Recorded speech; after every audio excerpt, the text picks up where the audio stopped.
Hello and welcome back to the channel. I greet you today in the energy of oneness with the Creator and the vibration of love. We're here studying the lessons of A Course in Miracles, and today we're on lesson number 266. My holy self abides in you, God's Son. Father, you gave me all your sons to be my saviors and my counselors in sight, the bearers of your holy voice to me. In them are you reflected, and in them does Christ look back upon me from myself. Let not your Son forget your holy name. Let not your Son forget his holy source. Let not your Son forget his name is yours.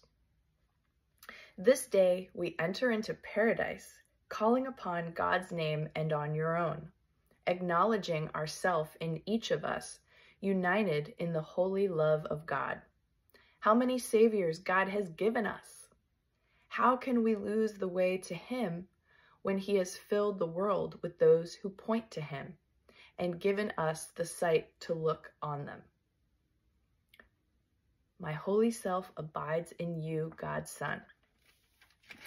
So today's lesson is all about oneness, and we can allow ourselves to be distracted with all of our other priorities if we like, because we can choose it and do it, and it's all good. It's all forgiven. It's actually not happening. But also, this lesson tells us that God gave us this idea. Well, maybe not God gave us the idea, but there is the experience of other beings here to help us and for us to help them. I think we're having this experience to realize that the best thing we can do is to be truly helpful. Help ourselves, heal our minds, and be of service in some capacity for our brothers and sisters, with our brothers and sisters.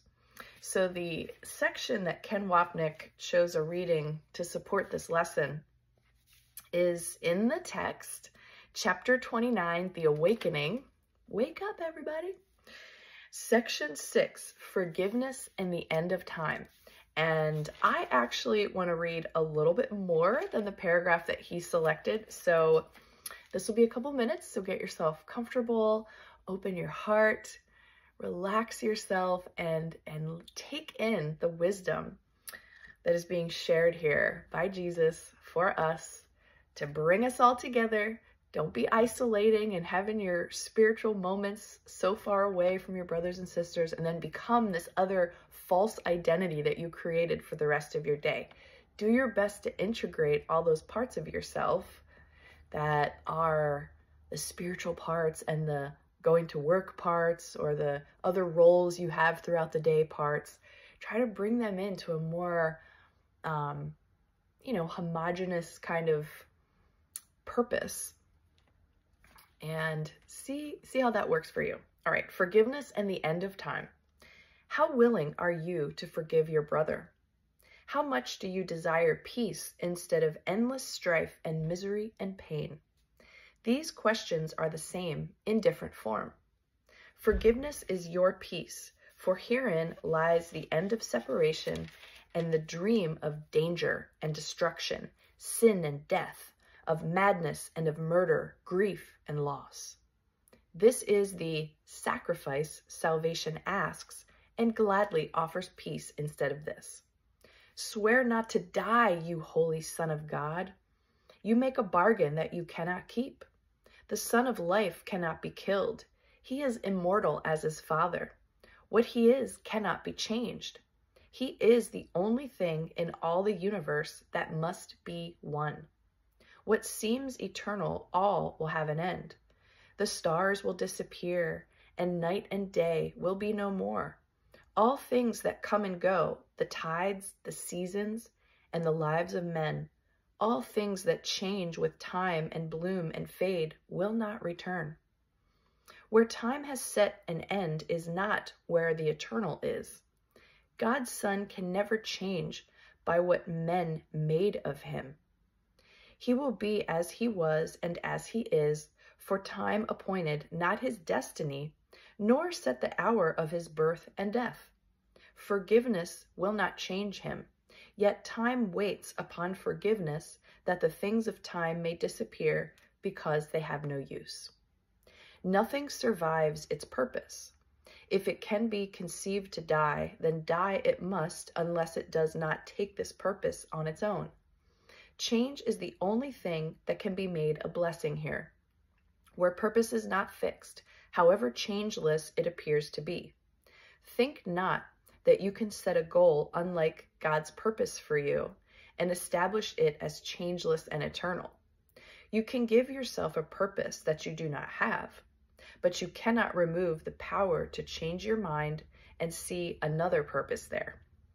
Change is the greatest gift God gave to all that you would make eternal, to ensure that only heaven would not pass away. You were not born to die. You cannot change because your function has been fixed by God. All other goals are set in time, and change that time might be preserved, excepting one. Forgiveness does not aim at keeping time, but at its ending, when it has no use. Its purpose ended, it is gone. And where it once held seeming sway is now restored the function God established for his Son in full awareness. Time can set no end to its fulfillment, nor its changelessness. There is no death, because the living share the function their Creator gave to them. Life's function cannot be to die. It must be life's extension, that it be as one forever and ever without end. This world will bind your feet and tie your hands and kill your body only if you think that it was made to crucify God's Son. For even though it was a dream of death, you need not let it stand for this to you. Let this be changed, and nothing in the world but must be changed as well. For nothing here but is defined as what you see it for. How lovely is the world whose purpose is forgiveness of God's Son. How free from fear, how filled with blessing and with happiness. And what a joyous thing it is to dwell a little while in such a happy place. Nor can it be forgot in such a world, it is a little while till timelessness comes quietly to take the place of time.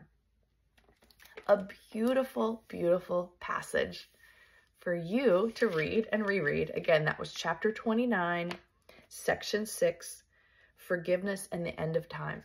So this lesson, just bringing it back to the focus of the video today, my holy self abides in you, God's Son.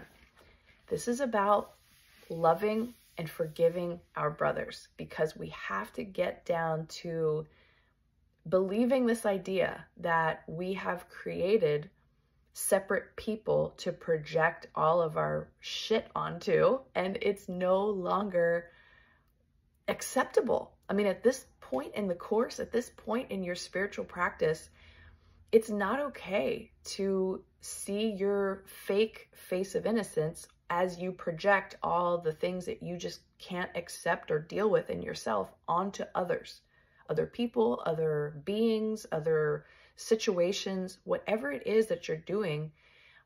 You have to become aware of it and forgive yourself and forgive all those projections that you're putting out there onto, guess what, other versions of yourself. There is no one else.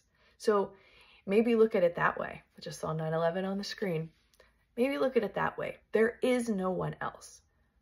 It's impossible to actually attack or identify or diagnose other people because there are no other people. It's just you.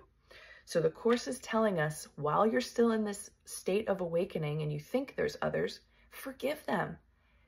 Know that time isn't real. All of this, even forgiveness, will no longer have a purpose once you leave your body on a permanent basis, right? Not a near-death experience, but a full death experience, death of the body, death of the ego, not death of the spirit.